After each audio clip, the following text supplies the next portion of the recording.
Hi friends, காலை வணக்கம். ஞாயிற்றுக்கிழமை அழகான ஒரு சூரிய உதயம். இடமே நல்லா இருக்கு பாருங்க. முக்கியம் ஒருத்தர் வந்திருக்காரு, சச்சின். ஞாயிற்றுக்கிழமை என்னன்னு தெரில, மேலே வந்திருக்கார். இத்தனை நாள் வராமல் இருந்தார். யார் இந்த சூரிய ஒளியில் அப்படியே இந்த செடியை மேலே படுற போது அழகாக இருக்குது பாருங்க.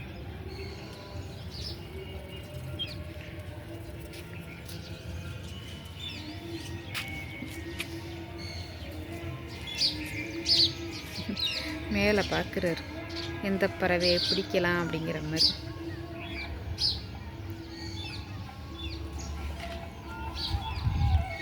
பார்த்துட்டார்.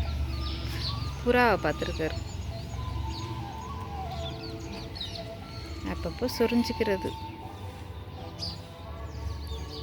குளிக்க மட்டும் ஆளை பிடிச்சோம்னா ஓடிடுறது, குடுன்னு ஓடிடுறது. அப்புறம் எங்கே இந்த செடியெல்லாம் விசிட் பண்ணுறாரு. எல்லாம் நீ கரெக்டாக வச்சுருக்கியா, இல்லை நான் எதுவும் பார்க்கணுமா அப்படிங்கிற மாதிரி செடியை பார்த்துட்ருக்காரு. ஒவ்வொரு செடியாக போய் பார்த்துக்கிட்டு இருக்காரு. நல்லாயிருக்கு, அதுக்கெலாம் நல்லா இருக்குது. தண்ணி ஊற்றியாச்சு.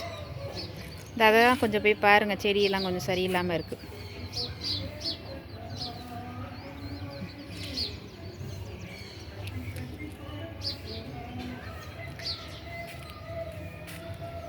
வரிசையாக போய் பார்த்துட்டு வாப்பா, நோட் பண்ணிட்டு வா.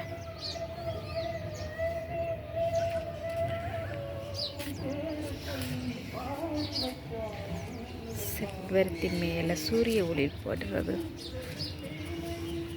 இங்கே பாரு. எங்கப்பா சூரியன்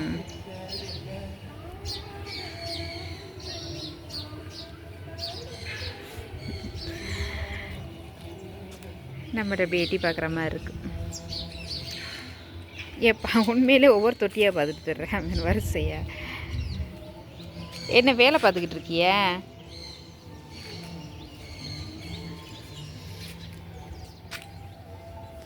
கீழே உட்காந்துருக்காங்க. மொதல் ரவுண்டு சாப்பிட்டு போயிட்டாங்க. சாயந்தரம் வைக்கிற அரிசியெல்லாம் சாப்பிட்றாங்க எல்லோரும். இப்போ அடுத்த ரவுண்டுக்கு வந்து உட்காந்துருக்காங்க. வச்சோணும்.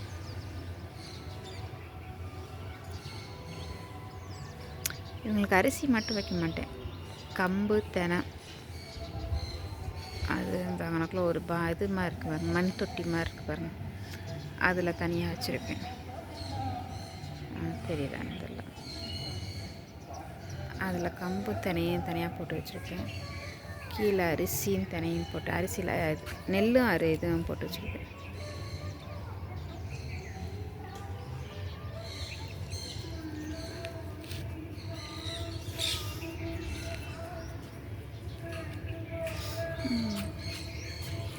சரி போம்மா சச்சின், கீழே போகலாமா? பா போகலாம்.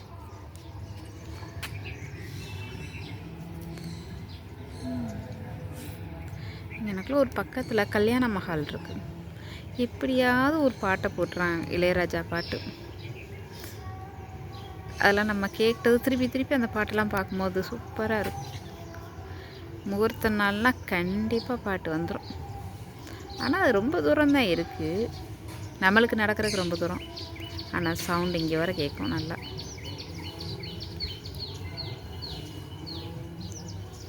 எவ்வளோ பாட்டு வந்தாலும் இந்த இளையராஜா பாட்டுக்கு தான் ரொம்ப இதாக இருக்கும். அவங்களுக்கு அந்த பாட்டு கேட்குதானு தெரில.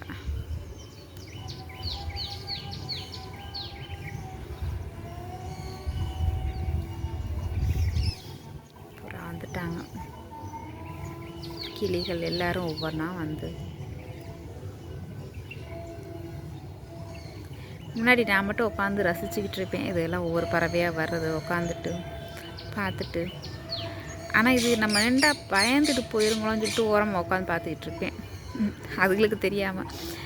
இப்போ தான் தெரியுது, நம்ம கேமரா எடுத்துக்கிட்டு ஏத்தாப்புல நின்றாவோட அதுக்கு பயப்படாது அப்படிங்கிற மாதிரி.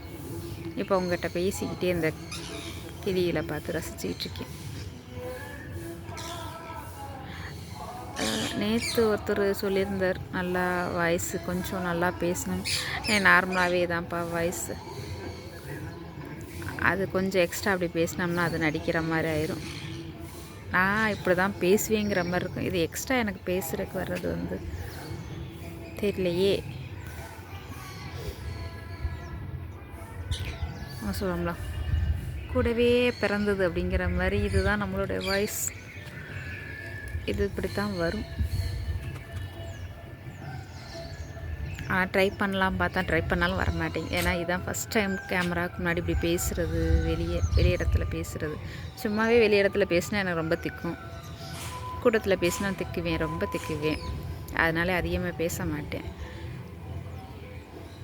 எவ்வளோ தான் நல்லா நார்மலாக பேசினாலும் என்ன சொல்கிறது, கூட்டம் அப்படின்னு சொன்னோம்னா ரொம்ப வளர ஆரம்பிச்சிருவேன்.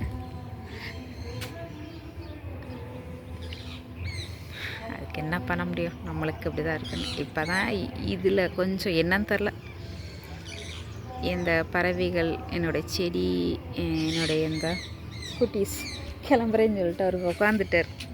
பொழுதுவாக வரமாட்டா அப்படிங்கிற மாதிரி. என்னப்பா உட்காந்துட்டியா?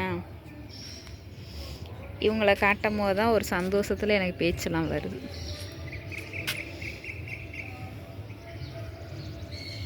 வீட்டுக்குள்ளே உட்காந்து பேப்பரில் எழுத சொன்னால் எழுதிடலாம். ஆனால் எல்லாருக்கும் முன்னாடி ஒரு கையெழுத்து போடுன்னு சொன்னாலே எனக்கு கை நடுங்கும். அவ்வளோதான் நம்ம தைரியம்.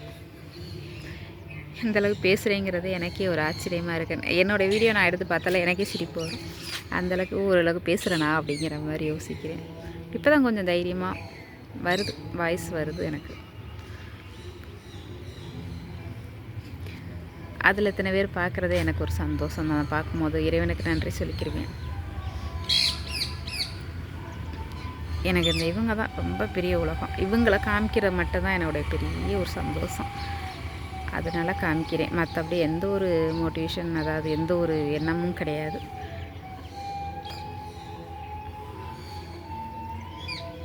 எனக்கு இது இவங்களுடைய பெரிய சந்தோஷத்தை இந்த உலகத்தை காமிக்கிறேன். என்னமோ தெரில, அதான் ஒரு சந்தோஷம். என்ன சொல்லுவாங்களே, சாப்பாடு வைக்கும்போது ஒரு மனசுக்கு ஒரு சந்தோஷம் வரும்ல, அதே மாதிரி இதை வந்து எடுத்து நான் யூடியூப்பில் வந்து இது பண்ணுறது எனக்கு ஒரு சந்தோஷமாக இருக்குது. அவ்வளோதான்.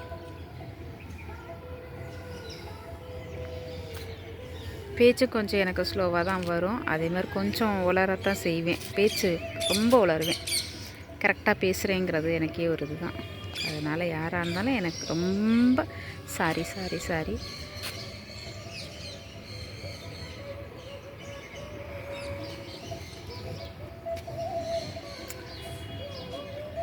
ஏன்னா இதெல்லாம் பாருங்களேன், பார்க்கும்போது எவ்வளோ ஒரு மனசுக்கு ஒரு பூவெல்லாம் பார்க்கும்போது ஒரு சந்தோஷம் இருக்கும்ல. அதை யார்கிட்டயா சொல்லி பாருங்களேன். நான் ஒரு செடி வளர்த்தேன், அதை நான் ரொம்ப சந்தோஷமாக யார்கிட்டயா சொல்லுவோம்ல, உண்மையிலே சொல்லுவோம்ல. அந்த அப்படி சொல்கிறது, நான் ஒரு செடி வளர்த்துருக்கேன், இதில் பாருங்களேன் இத்தனை பூ பூத்துருக்கு பாருங்களேன் அப்படின்னு சொல்லும்போது ஒரு சந்தோஷம் வரும்ல. அது மாதிரி தான் உங்கள்கிட்ட நான் இதெல்லாம் காமிக்கிறது எனக்கு அவ்வளோ ஒரு இதாக இருக்குது. இப்போ மாடி தோட்டம் போட்டிருக்கேன், இதில் செம்பருத்தி வச்சுருக்கேன் அப்படிங்கிற மாதிரி.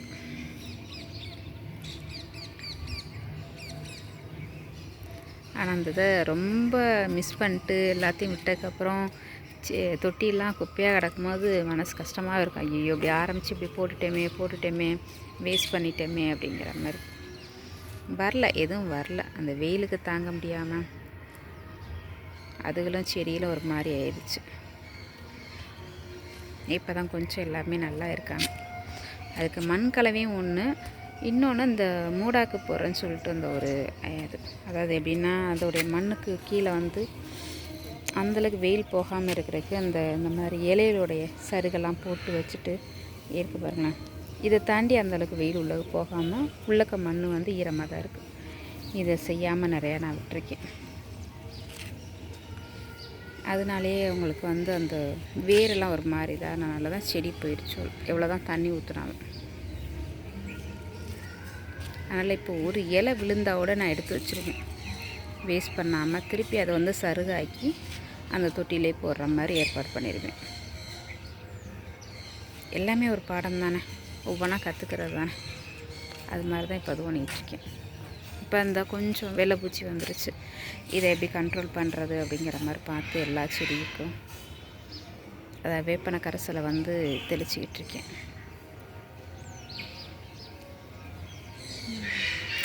சரி, ஓகே ஃப்ரெண்ட்ஸ், ரொம்ப நேரம் பேசிகிட்ருக்கேன். இன்றைக்கி என்னமோ எக்ஸ்ட்ரா பேசிட்டேன். சரி, நாளைக்கு பேசுகிறேன். பாய் பாய் பாய் பாய்.